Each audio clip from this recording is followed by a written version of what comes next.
Bismillahirrahmanirrahim. Assalamualaikum warahmatullahi wabarakatuh. Innal hamdalillah nahmaduhu wa nasta'inuhu wa nastaghfiruh wa na'udzu billahi min shururi anfusina wa min sayyiati a'malina. May yahdihillahu fala mudilla lahu wa may yudlil fala hadiya lahu. Asyhadu an la ilaha illallah wahdahu la syarika lahu wa asyhadu anna Muhammadan abduhu wa rasuluhu la nabiyya ba'dah. Sahabat UIM yang dirahmati Allah Subhanahu wa taala, gimana kabar antum semuanya? Mudah-mudahan Allah Subhanahu wa taala ya menjaga antum, menjaga kita semuanya dan senantiasa memberikan kenikmatan kepada kita semuanya sehingga kita bisa beribadah kepada Allah secara maksimal, sehingga sudah sepantasnya kita untuk bersyukur atas karunia Allah Subhanahu wa taala. Dan tidak lupa kita bersalawat atas Rasulullah sallallahu alaihi wasallam. Semoga salawat dan salam mudah-mudahan disampaikan pada Rasulullah SAW, kepada keluarganya, kepada sahabat-sahabatnya, tabi'ut tabi'in, dan generasi salafus soleh yang berusaha ikut dengan ajaran Rasulullah SAW. Dan mudah-mudahan kita sebagai umat Rasulullah SAW mendapatkan syafaatul uzma, syafaat yang sangat besar nanti di hari kiamat, yang kita harapkan datang dari Rasulullah SAW ketika kita istiqomah berusaha menjalankan syariat yang dibawa oleh Rasulullah SAW. Sahabat UIM yang dirahmati Allah Subhanahu wa taala, hari ini kita akan berbicara terkait dengan tema Pancasila dalam perspektif sejarah ya. Jadi kita melihat ya, perdebatan terkait dengan Pancasila ini adalah perdebatan yang sengit, tidak hanya terjadi sekarang tetapi juga terjadi pada masa terdahulu ya, di masa para founding father ya, kita negara ini mendirikan bangsa ini ya, terus merumuskan terkait dengan dasar negara. Maka kemudian terjadi perdebatan. Nah, hari ini bagaimana sesungguhnya Pancasila yang hari ini ada ini ya, apakah sesuai dengan Islam atau tidak sesuai dengan Islam? Maka kita coba menjawabnya itu dengan meninjau Pancasila ini dari perspektif sejarah ya, sehingga kita mendapatkan data yang cukup baik, cukup bagus, sehingga bagaimana kita melihat kedudukan Pancasila ini. Sahabat UIM yang dirahmati Allah Subhanahu wa taala, sebagaimana kita ketahui bahwa Pancasila hari ini adalah menjadi dasar negara ya, menjadi falsafah negara ya. Namun sebagian kita mengatakan bahwa Pancasila itu tidak bisa dijadikan pandangan hidup ya, karena pandangan hidup umat beragama ini berbeda-beda ya. Kalau umat Islam pandangan hidupnya ya Al-Quran dan hadis Rasulullah SAW ya. Orang Kristen bisa jadi pandangan hidupnya adalah Injil. Maka Pak Adian Husaini, Dr. Adian Husaini ya, Ketua Dewan Dakwah Islamiyah Indonesia (DEDII) ya, beliau mengatakan terkait dengan sebuah pendapat ya, terkait dengan Pancasila ini. Ya, Pancasila yang beliau katakan yang harus dirumuskan dari Pancasila adalah mendudukan Pancasila sebagai dasar negara ya. Tapi jangan menarik Pancasila ke hal-hal yang berlebihan seperti Pancasila sebagai pandangan hidup. Ya, beliau katakan, bukankah dalam setiap agama punya konsepnya masing-masing tentang pandangan hidup tersebut ya. Karena itu jangan mencari konsep Tuhan, alam, moral menurut Pancasila. Dalam Islam sendiri punya konsep ketuhanan, begitu juga dengan Kristen ya, begitu dengan agama-agama yang lainnya. Jadi menurut beliau ya, Dr. Adian Husaini, Ketua Dewan Dakwah Islamiyah Indonesia ini, beliau mengatakan bahwa Pancasila itu adalah dasar negara, dan itu kita semuanya sebagai komponen negara, bangsa hari ini sepakat bahwa Pancasila itu dasar negara ya, filosofis negara ya. Tetapi terkait dengan konsep pandangan hidup itu yang kemudian menjadi berbeda-beda ya. Semua agama mempunyai konsep pandangan hidup menurut agama dan keyakinan masing-masing ya. Kita sebagai umat Islam punya konsep pandangan hidup berdasarkan Islam, yaitu Al-Quran dan Sunnah. Orang Kristen punya pandangan hidup sesuai dengan agamanya yang diambil dari kitab mereka Injil. Orang Buddha mempunyai konsep pandangan hidup yang diambil dari kitabnya. Orang Hindu punya konsep pandangan hidup yang diambil dari kitabnya ya. Jadi meletakkan Pancasila ya menurut letak yang keliru itu bisa memicu riak-riak ya, memicu terkait dengan konflik ya, seperti menempatkan Pancasila sebagai pandangan hidup. Nah, ini agak keliru, ungkapan yang agak keliru. Yang betul adalah Pancasila sebagai dasar daripada negara, dan berdasarkan dokumen ya, dokumen politik maupun dokumen sejarah, Pancasila memang menjadi dasar negara ya, dan itu kita sepakati bersama. Nah, sahabat UIM, yang perlu berikutnya diketahui adalah terkait dengan sejarah ya, sejarah Pancasila ini sendiri. Nah, saya berusaha mengutip beberapa dokumen sejarah yang ditulis oleh para founding father itu sendiri maupun dari orang-orang pengamat sejarah yang menulis terkait dengan Pancasila ini. Bahkan saya menulis makalah atau artikel terkait dengan Pancasila ini yang saya ambil dari beberapa tulisan yang menulis, mencermati, menganalisa terkait dengan Pancasila. Dan ini kiranya perlu saya sampaikan kepada sahabat UIM semuanya agar memahami terkait dengan sejarah Pancasila ini dan bagaimana kita mendudukan atau bersikap terkait dengan terhadap Pancasila ini sendiri ya. Jadi yang pertama, Pancasila itu lahir atau mengemuka idenya, gagasannya adalah ketika pada sidang 1 Juni 1945, di mana Soekarno di sidang BPUPKI pada tanggal 1 Juni 1945 tersebut kemudian menyampaikan ide terkait dengan 5 dasar ya, 5 dasar yang dijadikan dasar negara, dan ide ini muncul daripada permintaan dari Ketua BPUPKI pada waktu itu ya, Dr. Ratiman Widyodiningrat, yang menghendaki adanya filosofi terkait dengan sebuah negara. Maka Soekarno menyampaikan gagasannya dengan 5 sila tersebut. Pada waktu itu belum disepakati terkait dengan nama Pancasila tersebut ya. Nah, Soekarno menjelaskan bahwa konsep tersebut ya, yang pertama adalah kebangsaan Indonesia, kemudian yang kedua adalah internasionalisme atau perikemanusiaan, yang ketiga adalah mufakat atau demokrasi, yang keempat itu kesejahteraan sosial, dan yang kelima itu adalah ketuhanan ya. Jadi ini Pancasila menurut Soekarno pada waktu itu yang beliau lontarkan pada sidang BPUPKI 1 Juni 1945 ya. Soekarno menawarkan ide tersebut ya, bahwa dasar negara ya untuk Indonesia ini dalam rangka persiapan usaha kemerdekaan Indonesia, mengusulkan bahwa inilah dasar yang ya, mungkin kita bisa usung lah gitu ya, kita bisa sepakati terkait dengan hal itu, yaitu kebangsaan Indonesia, internasionalisme atau perikemanusiaan, mufakat atau demokrasi, kesejahteraan sosial, dan ketuhanan ya. Jadi ketuhanan yang hari ini diletakkan pada poin pertama, ketuhanan yang Maha Esa, pada tafsir Soekarno atau ide Soekarno, usulan Soekarno itu ketuhanan itu diletakkan di terakhir ya. Kemudian Soekarno menawarkan kepada majelis BPUPKI pada waktu itu ya, terserah tuan-tuan yang mana yang tuan-tuan kehendaki, tuan-tuan inginkan. Jika 5 sila tersebut memang terlalu besar, maka Soekarno itu bisa mengusulkan, bisa diperas ya menjadi trisila yang terdiri dari sosial nasionalisme, sosial demokrasi dan ketuhanan.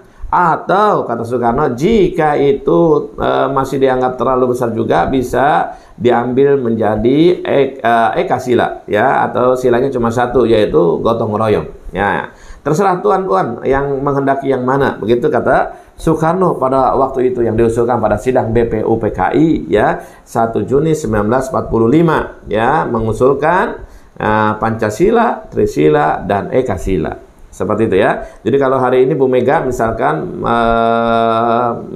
ya menghendaki terkait dengan misalkan Pancasila itu diperas menjadi Trisila maupun Ekasila, maka ini berdasarkan perkataan bapaknya lah ya, Soekarno, yang kemudian mengupakan wacana terkait dengan Pancasila ini di sidang BPUPKI 1 Juni 1945. Nah ini ya.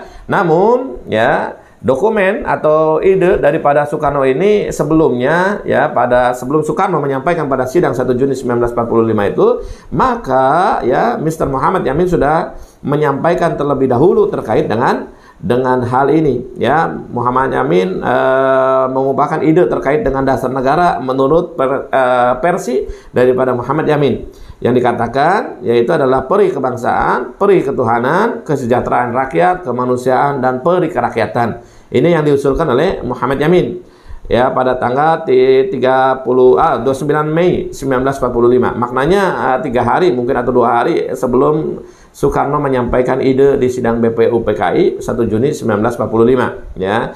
Kemudian ada usul lain dari Mr. Supomo, ya, pada tanggal 31 Mei 1945, 1 hari sebelum Soekarno menyampaikan usulan, ya, mengupakan bahwa ide terkait dengan dasar negara yaitu persatuan, kekeluargaan, keseimbangan lahir dan batin, musyawarah, dan keadilan rakyat. Itu yang diusulkan oleh Mr. Supomo. Sedangkan tokoh Islam diwakili oleh Kiai Haji Ki Bagus Hadikusumo dari tokoh Muhammadiyah, ya. Pada 31 Mei 1945, Ki Bagus mengusulkan terkait dengan agar negara Indonesia baru yang akan datang itu berdasarkan agama Islam di atas petunjuk Al-Quran dan hadis, agar menjadi negara yang tegak dan teguh serta kokoh dan kuat. Ki Bagus Hadikusumo mengingatkan bahwa sudah 6 abad Islam ini menjadi agama kebangsaan di Indonesia, dan 3 abad sebelum Belanda menjajah di Indonesia, hukum Islam sudah berlaku di Indonesia, ya. Artinya ada tokoh Islam yang diwakili oleh tokoh Muhammadiyah Ki Bagus Hadikusumo yang mengusulkan agar negara ini dasarnya Islam, dasarnya Al-Quran dan hadis. Sebagaimana beliau kuatkan bahwa 6 abad Islam ini sudah ada di Indonesia, dan 3 abad sebelum Belanda menjajah Indonesia, hukum Islam sudah diberlakukan di Indonesia. Nah, buktinya apa? Buktinya adanya negara atau kerajaan Islam sebelum Belanda menjajah Indonesia, ya. Dan kerajaan Islam itu, ya, otomatis hukumnya adalah hukum Islam. Nah, ini argumentasi dari Kiai Haji Ki Bagus Hadikusumo, ya. Dan kemudian bahkan Ki Bagus Hadikusumo dalam pidatonya yang kemudian dibukukan dengan judul Islam sebagai Dasar Negara mengatakan bahwa Islam mengajarkan 4 perkara, yaitu iman, ibadah kepada Allah Subhanahu wa taala, amal soleh dan berjihad di jalan Allah. Menurut beliau, jika keempat ajaran ini dimiliki oleh rakyat, maka akan alangkah senantiasanya atau akan bahagianya, makmur, dan kesejahteraan negara kita ini. Nah, beliau gitu, ya. Jadi beliau menguatkan argumen kalau misalkan negara ini dibangun atas iman, ibadah kepada Allah, amal soleh, dan berjihad di jalan Allah, maka, ya, cita-cita baldatun thayyibatun wa rabbul ghafur itu akan tercapai dengan perkataan alangkah senantiasanya, bahagianya, makmurnya, dan sejahteranya negara ini, ya. Jadi ini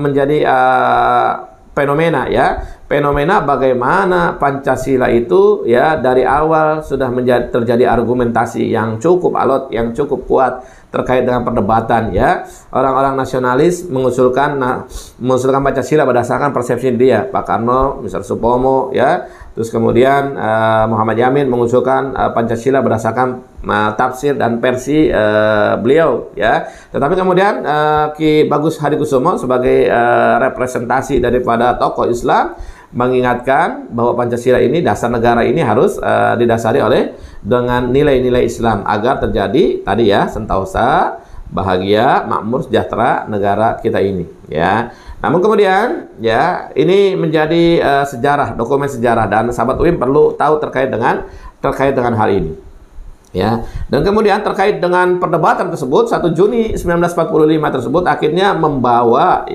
membawa tokoh nasionalis dan membawa tokoh Islam untuk berembuk, ya, dalam sebuah sidang, ya. Dan sidang itu pada tanggal 22 Juni 1945, ya. Dan tokoh yang menghadiri sidang tersebut diwakili panitia 9, yaitu dari nasionalis dan tokoh-tokoh Islam. Ada Insinyur Soekarno dari VNI, Dr. Andes Muhammad Hatta dari PNI Baru, Muhammad Yamin dari Farpindo, Mr. Alexander Maramis, ya, dari PNI, dan ini mewakili dari Kristen. Kemudian ada Ahmad Subarjo dari Barisan Pelopor, kemudian Kiai Haji Wahid Hasim dari Nahdlatul Ulama, Haji Agus Salim dari Penyadar, dan Abdul Kahar Muzakir Partai Islam Indonesia dan dari mewakili Muhammadiyah. Dan yang ke-9 itu yang terakhir adalah Abi Kusno Cokrosunyoso ya dari Partai Syarikat Islam Indonesia ya. Jadi panitia 9 ini kemudian berembuk terkait dengan dasar negara ya pada 22 Juni 1945 dan akhirnya ya menghasilkan Piagam Jakarta atau Jakarta Charter ya. Nah, ini yang kemudian menjadi dokumen politik maupun dokumen sejarah yang perlu kita ketahui bahwa 22 Juni itu lahir Piagam Jakarta atau Jakarta Charter yang isinya ya kemudian dibacakan atau diberikan nama oleh Muhammad Yamin yang memberikan nama Piagam Jakarta terhadap rancangan pembukaan Undang-Undang Dasar hasil kerja Panitia 9 Rumusan Pancasila dalam Piagam Jakarta 22 Juni 1945 itu yang berbunyi ya, ketuhanan dengan kewajiban menjalankan syariat Islam bagi pemeluk-pemeluknya menurut dasar kemanusiaan yang adil dan beradab, persatuan Indonesia dan kerakyatan yang dipimpin oleh hikmat kebijaksanaan dalam permusyawaratan perwakilan serta dengan mewujudkan suatu keadilan sosial bagi seluruh rakyat Indonesia. Nah, jadi draftnya ini adalah draft yang hampir sama dengan draft yang sekarang ya, yang menjadi dasar negara hari ini, Pancasila yang menjadi dasar negara hari ini. Cuma perbedaannya di pasal atau di sila yang pertama ada kalimat ketuhanan dengan kewajiban menjalankan syariat Islam bagi pemeluk-pemeluknya. Ya, ini ya. Jadi dokumen sejarah dan dokumen politik ya 22 Juni 1945, maka kemudian ya Panitia 9 mewakili tokoh-tokoh founding father pada waktu itu merumuskan terkait dengan dasar negara. Keluarlah Pancasila berdasarkan Piagam Jakarta atau Jakarta Charter ya, dengan ada kalimat ketuhanan dengan kewajiban menjalankan syariat Islam bagi pemeluk-pemeluknya ya, dan sila kedua, ketiga, keempat dan kelimanya sama seperti dengan sila sekarang. Abi Kusuma seorang pakar hukum tata negara dari Universitas Indonesia mengatakan bahwa Panitia 9 inilah yang telah berbuat baik ya sesudah mengadakan pembicaraan yang matang atau yang masak dan sempurna untuk mendapatkan satu modus, satu persetujuan antara pihak Islam dan pihak kebangsaan. Modus persetujuan ini termaktub di dalam satu rancangan pembukaan hukum dasar, rancangan preambul ya hukum dasar yang rancangan ini dipersembahkan sekarang oleh panitia kecil pada sidang sekarang ini sebagai usul menjadi panitia kecil dan disetujui sebulat-bulatnya preambul ini yang disusun oleh panitia 9 ini. Ya, jadi Abi Kusuma mengatakan bahwa panitia 9 ini sudah melakukan hal yang sangat bagus pada waktu itu, ya, sebagai persetujuan pihak Islam dan pihak kebangsaan, tidak merugikan dua belah pihak, ya, dan ini dianggap sebagai rancangan undang-undang yang cukup mewakili kedua belah pihak, ya, dan ini ya dianggap sebagai Piagam Jakarta ini adalah kompromi antara nasionalis dengan kelompok Islam dan nasionalis sekuler, ya, jadi semuanya terakomodasi. Karena ada pihak Islam, ada pihak nasionalis, ada pihak Kristen dan yang lainnya. Maka ini yang disepakati oleh para tokoh tersebut. Ya, dan ini menjadi dokumen sejarah dan dokumen politik dokumen politik ya yang menjadi catatan terkait dengan Pancasila dalam perspektif sejarah, ya. Kemudian ya, kapan hilangnya 7 kata dalam Piagam Jakarta? Nah, ini ya yang kemudian menjadi perselisihan berikut hari ini, ya. Hari ini antara orang-orang yang setuju dengan Pancasila hari ini dengan orang-orang yang tidak setuju Pancasila hari ini, maka dasarnya adalah penghapusan 7 kata dalam Piagam Jakarta, ya. Jadi kalau kita lihat dokumen sejarah bahwa Piagam Jakarta yang terakhir dokumen 22 Juni 1945 kemudian mengalami perubahan menjadi ketuhanan yang Maha Esa pada sila pertama dengan tidak ada kata kewajiban menjalankan syariat bagi pemeluk-pemeluknya. Nah, maksudnya kewajiban syariat untuk memeluk agama Islam ini kemudian mendapatkan protes dari orang-orang luar yang tidak terlibat dengan dengan perumusan Piagam Jakarta tersebut, ya, atau Jakarta tersebut, ya. Protes pertama dari kalangan non-Muslim, Johannes Latuhari yang memang berpendidikan hukum, kemudian mengatakan, ya, merasa keberatan dengan lahirnya, ya, Piagam Jakarta atau Jakarta Charter tersebut, ya, dan dia merasa sangat keberatan, ya. Beliau mengubahkan argumennya, akibatnya mungkin besar, terutama terhadap agama lain, ya. Begitu juga dengan Wongsonegoro dan Husein Jayadiningrat, ya, yang mengatakan bahwa, ya, terkait dengan ini seolah-olah memaksakan Muslim menjalankan syariat Islam dengan ada kalimat kewajiban menjalankan syariat bagi pemeluk-pemeluknya, ya. Jadi Wongsonegoro, ya, menyebutkan, ya, bahwa ini menimbulkan sikap fanatisme seolah-olah menjalankan seorang Muslim menjalankan syariat Islam, ya, memaksa seorang Muslim menjalankan syariat Islam. Namun hal ini dibantah oleh Kiai Haji Wahid Hasim dari Nahdlatul Ulama yang mengatakan pada sebuah negara yang berdasarkan permusyawaratan tidak mungkin terjadi paksa-paksaan. Kemudian Kiai Haji Wahid Hasim mengatakan, ia juga mengingatkan bagi sebagian pihak 7 kata tersebut mungkin dianggap terlalu tajam, tetapi bagi sebagian pihak bisa saja dianggap kurang tajam, ya. Dan ini juga kemudian mendapatkan ketidaksetujuan dari beberapa tokoh Islam seperti Kiai Bagus Hadikusumo juga tidak menyepakati terkait dengan 7 kata dalam Piagam Jakarta tersebut. Bahkan Ki Bagus Hadikusumo mengusulkan agar semua kata yang mengusulkan Islam, menyebutkan Islam dihapus saja. Dan ini bahasa diplomatis, ya, bahasa diplomatis agar kemudian terakomodasi semuanya.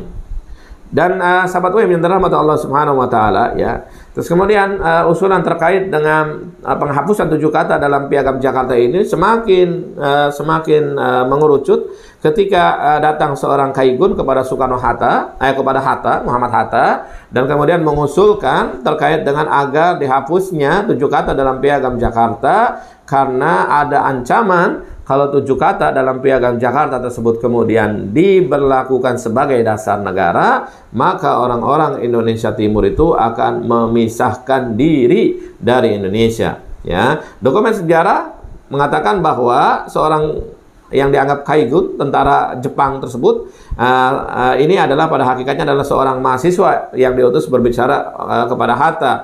Hal ini disampaikan oleh Abu Bakar Lubis, ya, seorang aktivis pemuda sosialis pengikut Sultan Syahrir, yang mengatakan bahwa ofisir yang disangka Kaigun atau tentara Jepang tersebut adalah seorang mahasiswa yang diutus kepada Bung Hatta, ya, seperti itu, ya. Jadi ini, ya, sahabat yang dirahmati Allah Subhanahu wa taala. Jadi pada resminya pada 18 Agustus 1945, sehari setelah kemerdekaan Indonesia, maka Piagam Jakarta itu kemudian, ya, kemudian dihapuskan, ya, meskipun Hatta, kemudian Kiai Haji Abdul Kahal Muzakir keberatan, dan tokoh-tokoh Islam yang lainnya keberatan, ya, maka ini kemudian dihapuskan. Keberatan Muhammad Hatta mengatakan, saya katakan bahwa itu suatu diskriminasi, ya, sebab penetapan itu hanya mengenai rakyat yang beragama Islam. Hatta merasakan bahwa itu merupakan hal yang berat, ya, sehingga dia memprotes terkait dengan Piagam Jakarta itu. Padahal pada 22 Juni 1945 Hatta sendiri sudah yang menyetujui terkait dengan Piagam Jakarta tersebut, ya. Penolakan terkait dengan wacana penghapusan, ya, terkait dengan wacana penghapusan Piagam Jakarta tersebut disampaikan oleh Kiai Haji Abdul Kahal Muzakir yang tidak mau mengakui perubahan pada 18 Agustus yang menghapus 7 kata kewajiban menjalankan syariat bagi pemeluk-pemeluknya.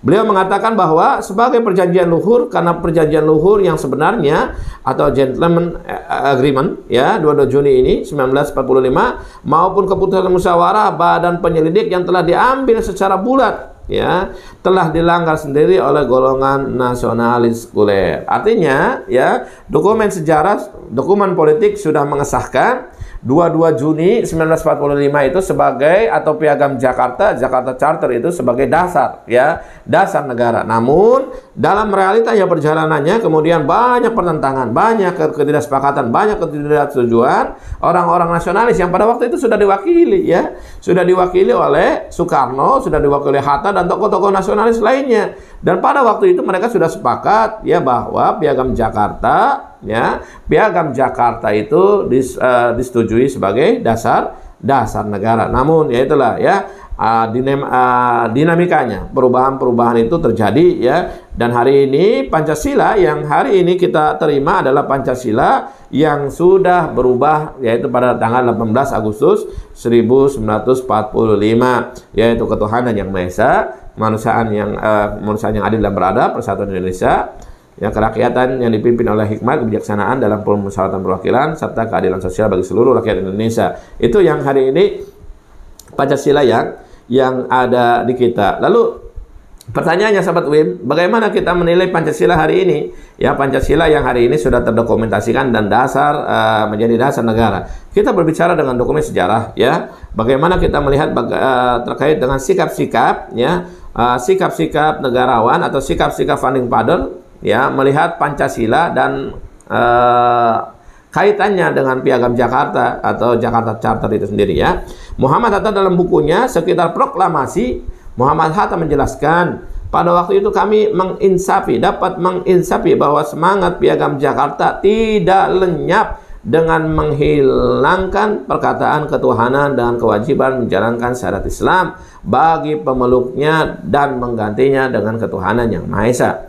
Maknanya, Pak Hatta sendiri mengatakan bahwa Piagam Jakarta itu tidak hilang, meskipun hari ini diganti dengan bahasa yang lebih bisa diterima oleh nasional, ketuhanan yang Maha Esa, ya. Maknanya semangat Piagam Jakarta, yaitu semangat untuk menerapkan syariat untuk pemeluk-pemeluk Islam, itu tidak hilang, ya. Begitu yang disampaikan oleh Hatta, ya. Dan ini yang harus kita jadikan pegangan dokumen sejarah bahwa, ya, secara perkataan atau secara kata-kata dalam 7 kata dalam Piagam Jakarta itu hilang, tetapi dari segi semangat, nah, Bung Hatta mengatakan bahwa Piagam Jakarta itu tidak hilang dengan adanya Pancasila yang baru yang menghapus 7 kata dalam Piagam Jakarta dan menggantinya dengan ketuhanan yang Maha Esa. Kemudian Ki Bagus Hadikusumo, ya, meskipun dia sendiri yang kemudian keberatan dengan perkataan yaitu kewajiban menjalankan syariat Islam untuk pemeluk-pemeluknya, namun Ki Bagus Hadikusumo, ya, melihat bahwa ketuhanan yang Maha Esa, ya, ketuhanan yang Maha Esa yang ada termaktub dalam Pancasila hari ini, beliau mengatakan ketuhanan yang Maha Esa hari ini adalah tauhid. Ya, maknanya senilai dengan apa yang diajarkan oleh Islam. Ketuhanan yang Maha Esa yang dimaksud, ya, para pendiri bangsa tersebut, baik Bung Hatta, Kiai Bagus Hadikusumo, ya, itu yang dimaksud dengan ketuhanan yang Maha Esa itu dia adalah tauhid, ya. Dan hal ini konfirmasi pula kepada Mr. Tengku M. Hasan sebagai saksi sejarah yang hadir dalam pertemuan itu, dan beliau mengatakan bahwa itulah yang dikatakan oleh Ki Bagus Hadikusumo pada waktu itu dan tidak membantahnya, ya. Bahkan, ya, sahabat UIM yang dirahmati Allah Subhanahu wa taala, Presiden Soekarno, ya, melalui dekret 5 Juli 59, ya, ketika membubarkan konstituante, ya, Presiden Soekarno mengatakan, ya, dekret tersebut mencoba menampung aspirasi umat Islam dengan menyebutkan Piagam Jakarta tertanggal 22 Juni 1945 menjiwai Undang-Undang Dasar 1945 dan adalah merupakan suatu rangkaian kesatuan konstitusi tersebut. Ya, maknanya secara dokumen tersebut, dokumen sejarah tersebut, ya, 1 Juni usulan terkait dengan Pancasila. 22 Juni penetapan terkait dengan dasar negara Pancasila dengan adanya 7 kata dalam Piagam Jakarta atau Jakarta Charter, kewajiban menjalankan syariat Islam bagi pemeluk-pemeluknya, ya. 18 Juni sehari setelah kemerdekaan dihapus dokumen sejarah, ya, dokumen terkait dengan Piagam Jakarta tersebut dihapus. Agustus 1945 karena dengan berbagai keberatan tokoh-tokoh yang lainnya. Meskipun pada 22 Juni 1945 itu sudah disahkan dan sudah kesepakatan semua tokoh nasional, tokoh Islam dan tokoh Kristen sudah sepakat dan tidak keberatan, ya. Tapi ya itulah, ya, bagian daripada sejarah. 18 Juni dicoret Piagam Jakarta. Kemudian 5 Juli ini dokumen 59 Bung Karno mengatakan bahwa Piagam Jakarta tertanggal 22 Juni 1945 menjiwai Undang-Undang Dasar 1945 dan adalah merupakan suatu rangkaian kesatuan konstitusi tersebut. Maknanya, ya, maknanya pada Juni 59 itu atau pada 5 Juli 59 itu Piagam Jakarta itu kembali diakui oleh Soekarno, ya, oleh Soekarno. Meskipun kemudian para tokoh sejarah, itu mah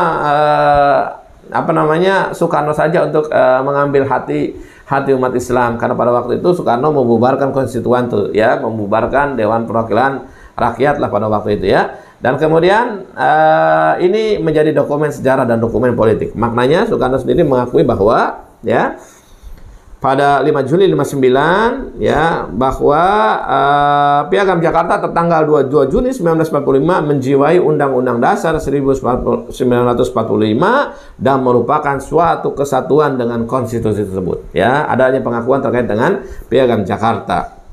Ya. Lalu bagaimana hari ini, ya, kita melihat terkait dengan dokumen yang sudah menjadi dokumen dasar negara hari ini, Pancasila.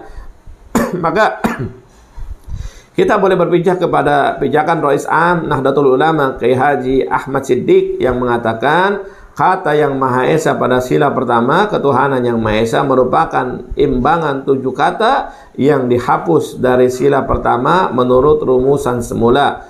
Pergantian ini dapat diterima, ya, dengan pengertian bahwa kata yang Maha Esa merupakan penegasan dari sila ketuhanan, sehingga rumusan ketuhanan yang Maha Esa itu mencerminkan pengertian tauhid atau monoteisme murni menurut akidah Islamiyah. Surat Al-Ikhlas. Kalau para pemeluk agama lain dapat menerimanya, maka kita bersyukur dan berdoa, ya.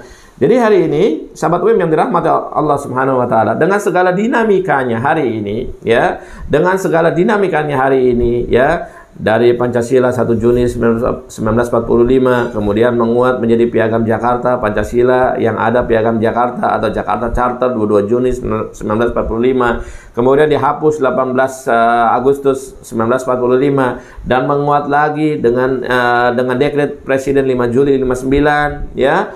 Dan kemudian hari ini Pancasila yang sudah ada dalam negeri ini dan menjadi dasar negara hari ini, yaitu dengan Pancasila sekarang, dengan 5 sekarang, dengan tidak mencantumkan 7 kata kewajiban menjalankan syariat Islam bagi pemeluk-pemeluknya, itu merupakan dokumen sejarah, ya, dokumen sejarah dan dokumen politis, ya. Hari ini kita bisa menerima Pancasila, ya. Pancasila sesuai dengan Islam, meskipun, ya, secara dokumen sejarah tadi ada penghapusan 7 kata dalam Piagam Jakarta, maka hari ini kita melihat bahwa Pancasila sesuai dengan Islam berdasarkan pendapat-pendapat para tokoh, ya, baik para tokoh Muhammadiyah, Muhammad dalam tokohnya Nahdlatul Ulama, itu semuanya sudah sepakat terkait dengan Pancasila hari ini. Maka hari ini umat Islam, ya, tidak usah meributkan, ya, Pancasila sesuai dengan Islam atau tidak, ya. Hari ini bagaimana kita Pancasila ini dijadikan dasar negara, karena Pancasila ketuhanan yang Maha Esa, meskipun dengan 7 kata dan yang lainnya dicoret, maka tetap nilainya adalah nilai Islam, nilai tauhid kepada Allah Subhanahu wa taala. Dan Pak Bung Hatta, ya, mengatakan bahwa Pancasila hari ini, ya, bukan atau tidak pernah, ya, melarang umat Islam untuk memperjuangkan syariat Islam, ya. Maksudnya, ya, Hatta mengatakan bahwa ini masih bisa diperjuangkan, bahwa Bung Karno mengatakan, ya, bahwa terkait dengan syariat ini bisa diperjuangkan, meskipun dalam katanya, maksudnya dalam Pancasilanya sila pertama itu diganti dengan hanya ketuhanan yang Maha Esa sendiri, ya.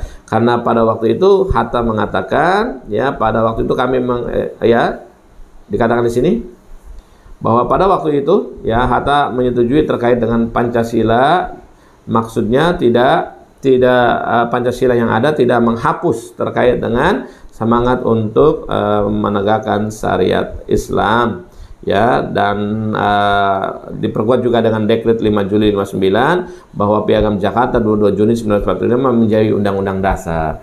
Jadi sahabat UIM yang dirahmati Allah Subhanahu wa taala, jadi memperjuangkan syariat Islam bukan hal yang tabu ya, bukan hal yang melanggar undang-undang selama diperjuangkannya berdasarkan konstitusi, karena perjuangan syariat Islam ini sesuai dengan falsafah daripada negara Pancasila ini, dan kita menghendaki sebagaimana dulu dokumen sejarah itu kewajiban menjalankan syariat Islam itu bagi pemeluk-pemeluknya ya, hanya umat Islam ya. Jadi kalau ada wacana untuk syariat Islam itu nggak akan diberlakukan kepada umat di luar Islam.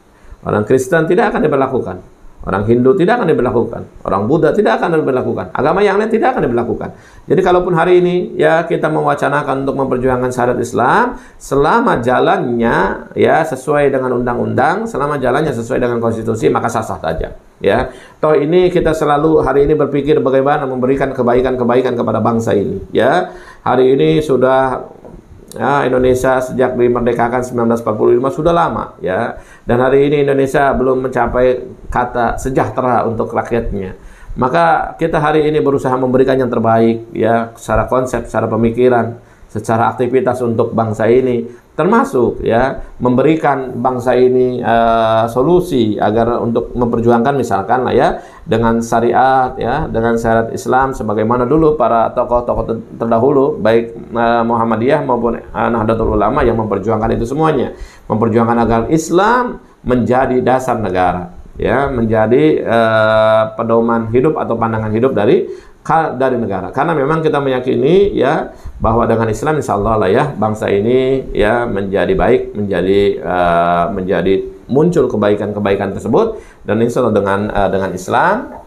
dengan Islam ini keinginan kita semuanya untuk mewujudkan negara baldatun thayyibatun wa rabbul ghafur insya Allah akan tercapai. Demikian sahabat UIM yang dirahmati Allah Subhanahu wa taala, kajian singkat terkait dengan Pancasila dalam perspektif sejarah ya. Mudah-mudahan kita bisa melihat dokumen-dokumen ini dan membaca dokumen-dokumen ini secara baik ya, sehingga kita bersikap yang baik terhadap apa yang hari ini menjadi dokumen sejarah tersebut. Pancasila hari ini merupakan dokumen sejarah, falsafah dan dasar daripada negara, dan hari ini ketika kita ditanya apakah Pancasila ini sesuai dengan Islam, maka berdasarkan historis, berdasarkan sejarah, maka kita melihat bahwa Pancasila ini sesuai dengan Islam ya, sesuai dengan Islam. Jadi bersikap berlebihan melihat Pancasila ini sebagai misalkan lah ya sebagai tauhid, sebagai hukum-hukum yang selain daripada Allah, sikap yang berlebihan ya, sikap yang berlebihan. Kita melihat Pancasila hari ini sesuai dan hari ini sebagai dasar negara yang bisa dipakai oleh umat Islam. Namun tadi ya, kalau mengingat perkataan Dr. Adrian Husaini, jangan dijadikan pandangan hidup, karena pandangan hidup itu ada di dalam agamanya masing-masing ya. Kalau umat Islam, pandangan hidup itu ada dalam Al-Quran dan hadis. Cukup letakkan Pancasila sebagai filosofi negara, sebagai dasar negara, maka insya Allah kita sebagai umat Islam akan melihat Pancasila secara adil. Aku qouli hadza wa astaghfirullah li wa lakum sairil muslimin wal muslimat innahu wal ghafurur rahim. Assalamualaikum warahmatullahi wabarakatuh.